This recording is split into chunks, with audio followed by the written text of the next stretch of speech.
Okay, now let's study the bitwise operators, and there are three different operators which work as a bitwise operator, like bitwise and bitwise exclusive or and bitwise inclusive or. Okay, so let's try to understand that how does this work. So I'm moving to the IntelliJ idea or ID, and let's create a new class over here, new Java class, creating a class called Bitwise Operators demo. Okay, let's have the public static void main method, and let's declare two variables. Integer x is equal to, let's say, 9, and y is equal to, let's say, 13. Okay, so internally the binary representation of this and 9 and 13 would be like this. So let me write a comment that is 9 in binary would be like this: 2 3 4 1 2 3 4 1 2 3 4 1 2 3 4 3 4 3 4 4. Okay, and the last one would be 1 0 0 1. Okay, so this is the binary representation of 9, right? Similarly, the binary representation of the 13 is 13 in binary would be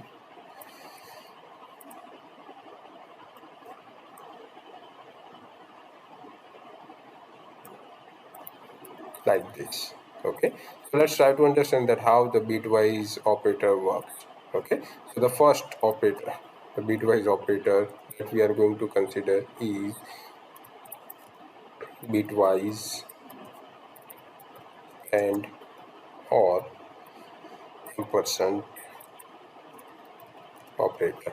The operator symbol is ampersand. Okay, so how can I use this? This can be used like this, that integer result is equal to x ampersand y. Okay, so now it should be clear that this bitwise ampersand and operator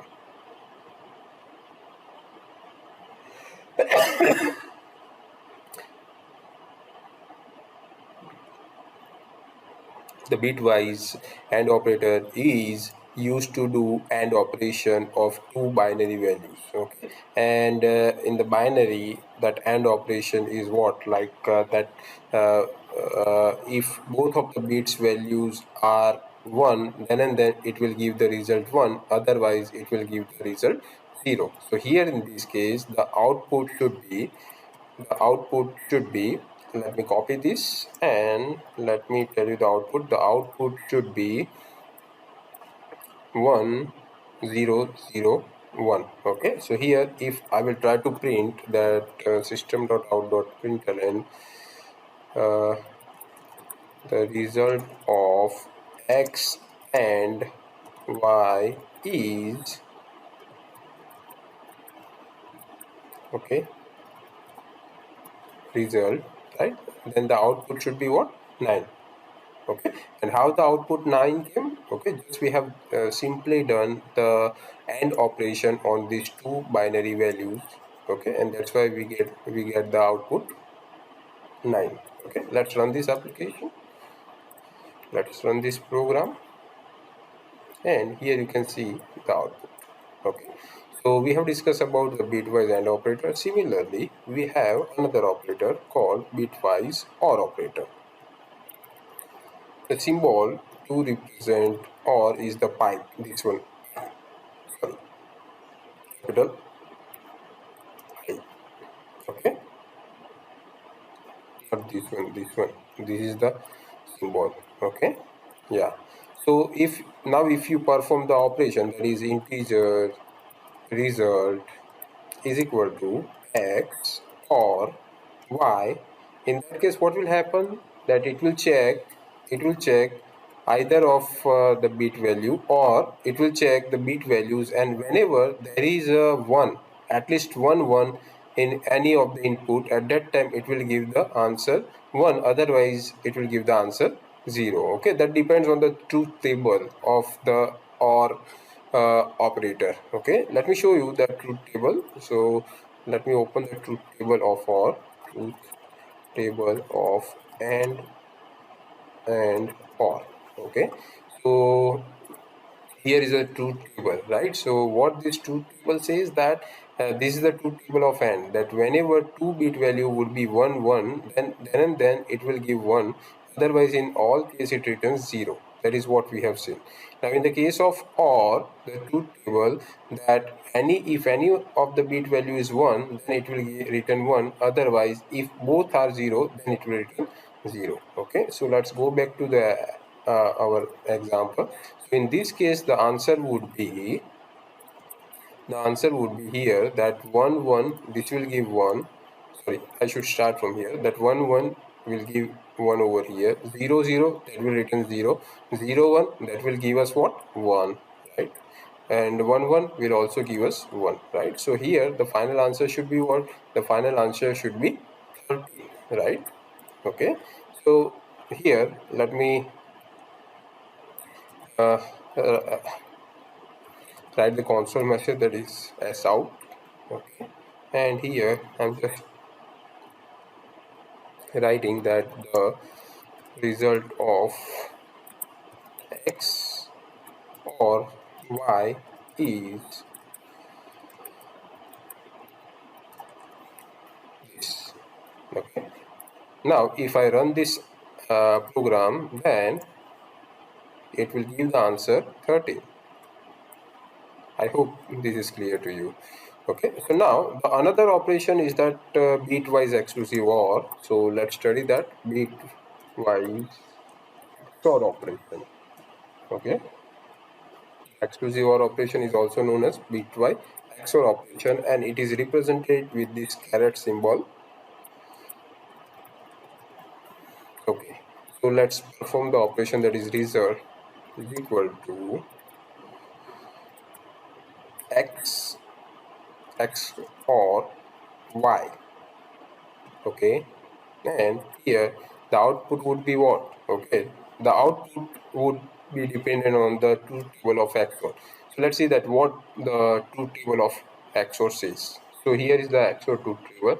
It says that if either of the bit is 1, then it will return 1, otherwise in any case it will return 0. So suppose if there is 1 1, both inputs are 1, then it will return 0. Both inputs are 0, then also it will return 0.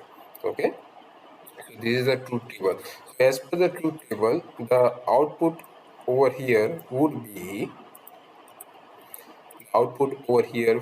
let's see that first two bits are 1, so obviously the output would be what?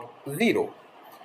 0 0 0. Now this is 0 1, so output would be 1 1 1, the output would be 0, right? So here my output would be what? It would be 4 only, because this is the exclusive OR. Okay, so let me write S out, and let's check onto the console. S out, the result of x or y is result. Okay, now if I run the application program, then it should give me the output, that is 4, as per our expectation, right? Okay, the final one is the NOT operator. Okay, so we have a NOT operator. This is a unary operator, that means it can have only one operand. Okay, so NOT operator is given like this, tilde sign. Okay, so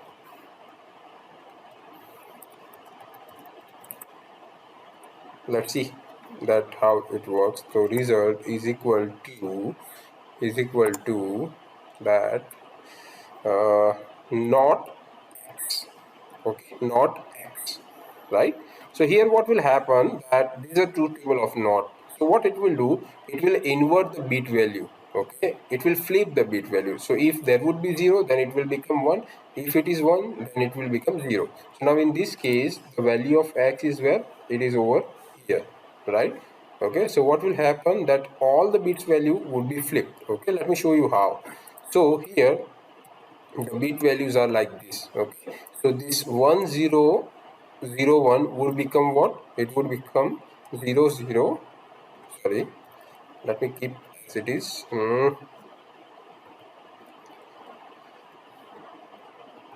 Yeah, 1001. Okay, will be changed to like first four bits. Okay, all these bits are 0, so all these bits would become ones. Okay, so let me write that. Control C, Control V, V.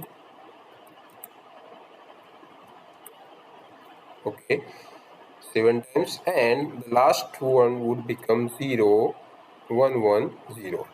Okay, so here the answer would be what? The answer would be some negative value.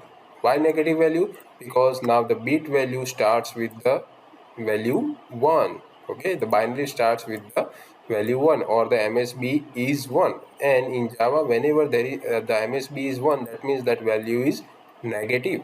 Okay, right? So uh, if you want to find out the actual decimal value of this binary, then you have to apply the 2's complement. Okay, so we are not going to apply that, but rather than that, just we are going to print it over here, that the result of negative x is,